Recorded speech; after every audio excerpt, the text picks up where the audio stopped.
Hey guys, so the most highly requested Taylor Tells It All is about, what do you know, partying.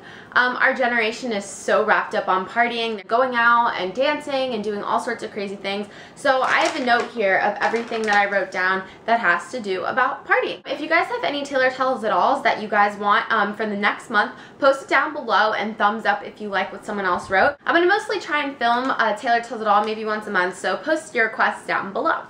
So the first thing I want to talk about is about partying as people who can't handle their alcohol. A lot of the times, you know, there's always that one person who can't handle themselves as well as they should. Whether it's they can't or they won't is two different stories. There's just a lot of people who cannot drink as much as they think they can. And a lot of the times what we find is people throwing up all the times. I'm pretty sure you can't go to a party without finding someone throwing up. They end up passing out. And it's not a good scene, and the problem is I like to go out sometimes and have a good time. I like to go out with my friends, but I don't want to take care of someone. I want to go out with people who are mature enough and can handle themselves like young adults, rather than someone who I have to babysit the entire night. If I wanted to babysit someone, I'd be getting paid $11 an hour rather than just doing it for free and ruining my night. What kind of makes me crazy is, for me, if you throw up a couple times, that would make me think that, okay, maybe I shouldn't drink this much, or maybe I shouldn't do this amount of drugs. But the thing is, people don't learn. And I just thought that all it took was one bad time and it should be a turnoff for you that maybe you shouldn't be doing this, but apparently it's not. A lot of people get caught up in the binge drinking, which is very popular in college, and binge drinking can lead to alcohol poisoning. It could lead to death.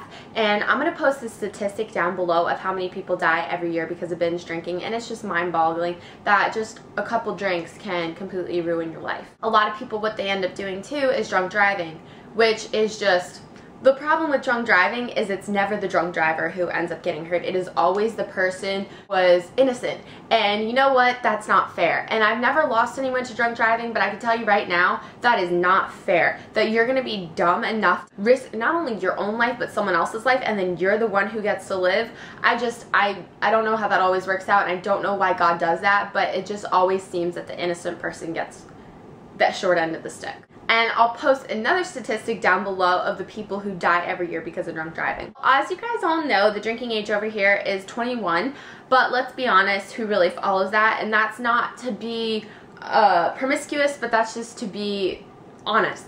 A lot of people have fake IDs. A lot of people, I know my brother's a sophomore, his age, they party a lot too. As the years go on, the generation is slowly becoming worse, and I'm kind of it's sad to say that, but as I look at the girls who are 15 now, compared to when I was 15, they're totally different than how I was. Now, okay, those are some problems with drinking. Now we get into the sexual area, because partying comes with a lot of sexuality. A lot of people, if you are intoxicated, hook up with random people, and by hooking up, whatever definition you might want to consider hooking up could just be a pop kiss on the lips. There's nothing all that great about hooking up with someone that you don't know. You don't know who they've been with, where they're from, what STDs they have, because I know Florida is so high in the STD chart, it's disgusting. It's like 1 in every 4 people, I think, have an STD. So you need to be careful who you're swapping spit with, because if you do the math, let's say we could talk about sex, we could talk about kissing, but let's just stay PG and talk about kissing. If you've kissed a guy who's kissed 12 girls, you can now multiply yourself by 12. You, by kissing that one guy, have now kissed those 12 girls. Now, each of those 12 girls has been with 5 guys. So if you just do the math like that, it's just one big hookup tree, and everybody has basically swapped spit with someone one way or another, and that's kind of gross. You might think this guy's a nice guy at the time, and you're like, oh, he's so cute, he's so charming, and then you wake up in the next morning and you're like, what was I thinking? Drugs. A lot of people are starting to bring drugs to school. Now, why you would ever think to party at school is just completely beyond me. I feel like school is school is school, and yes, it does suck, but why do you need to get high before school? Why do you need to get drunk before school? And that just alone, the thought of drinking at 7 o'clock in the morning makes me want to hurl. I can't believe someone would want to down vodka at 7 o'clock in the morning before they go to class. It boggles my mind. And actually, I think 12 seniors got expelled from my school this year for drugs, which is crazy. And the drug of choice at my school this year has been cocaine. And I'm not so sure who wants to snort something up their nose. I don't even like the feeling of water in my nose, so I'm not really sure I'm going to want powder going up my nose. Now, when these people got caught with the drugs at my school, there was a debate whether they were going to get expelled or whether they were just going to have their senior privileges taken away.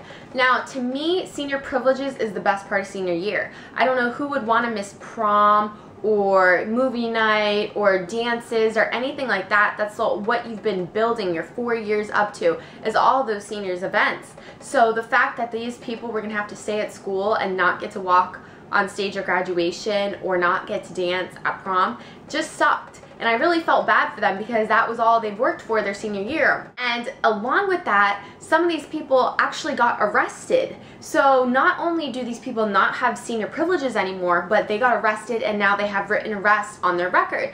And if I remember correctly, being arrested means you're gonna have trouble finding a job, your parents aren't gonna trust you, and just everything is gonna be bad for you, and you're 18 years old and you've already been arrested. That's just, I'm not judging, but it's just not what you should be doing. You don't need to do this before school, and the reason why they did get expelled is because they brought all the stuff to school. Now, what you want to do outside of school is your own prerogative, but again, bringing it to school is just not a great idea. People also like to try marijuana, also known as weed. I don't want to say weed's okay, but you know, it makes you a lot more mellow and it makes you a lot more calm. Weed doesn't have as many bad side effects as the other drugs. The only thing I find that I've noticed with people who smoke a lot of weed is they are very lazy.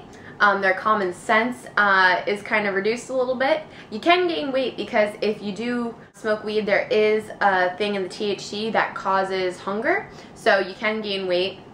But that's about it. There is such thing as driving high, which is just as bad as driving drunk because people still die driving high. Your reaction time is a lot slower. You might be a little more hesitant to step on the brakes or to, you know, maybe check the red light. You might just go through it. You know, you can't drive if you're under some sort of substance. Period. The end. There's no discussion about that. There is such thing as smart partying. You could still go out and have a great time without going overboard, without doing anything dumb. I'm that friend that goes to a party and, you know, just hangs out and has a great time not doing anything dumb. For me, I could go be around a bunch of people who are doing all sorts of drugs or drinking all sorts of things and I'm not tempted at all. I will do something if I want to do it, but I have no problem saying no, and neither should you. If you do not feel like doing something, say no. Okay, those people might not think you're cool, but you don't want people in your life who are going to judge you based on whether you snort a line of coke or whether you take a couple shots. Those are not the friends you want in your life. Partying is all about moderation. A lot of people forget that when they go away to college and then they just come back and their grades are ruined or they get in trouble. You can party and not go overboard. You can party and still remember what you did the next morning. Those are the solutions. It's as easy as that. You pick how your night ends up. I think what everybody should just do is before they go away to college, before they start high school, you need to talk to your parents about it. Let's not be naive here. People are going to try different things. You are going to try alcohol at least some point in your life, and you are going to try a drug at least some point in your life. And God bless you if you don't. But it is best that you maybe talk to your parents about it a little before. Let them know what you're doing. Let them know what your feelings are about these different things. And just be honest with them. Be open with them, because I find that now that I'm a little more open with my mom, she trusts me a lot more than she used to. We used to bicker all the time, and I used to kind of have to lie to her about what I was doing. Not even if I was doing anything bad, but just because she's a little more overprotective. But now I could tell her things and she's okay with it because she knows I'm a good kid. And like I said about the lying, you know, I have lied about going to a party before, but now that I'm older, my mom understands it's okay for me to go out, and she knows that I could go out and still be safe at the same time. You also need to talk to your parents about what they think is a reasonable age for you to start drinking. Now, like I said, the drinking age is 21. However, people tend to bend the rules a little bit. So maybe talk to your parents about that, because, you know, I don't want anybody to get into a situation where the parents caught them doing something they shouldn't have been doing. But like I said, maybe if you speak to them before, tell them you're thinking about trying it, then, you know, it might go over a little smoothly. Now, I'm not encouraging drugs, I'm not encouraging drinking, I'm just encouraging you being safe, because I'm not naive. I know people are going to do what they want to do, but it's all about being safe, and it's all about taking care of yourself and making sure that you're awake to see tomorrow. So I hope you guys enjoyed this Taylor Tells It All. You know, if you have any more questions, if you have any comments, or you just need someone to talk to, feel free to message me. I'm always here. I hope you guys enjoyed this video, and I'll talk to you soon.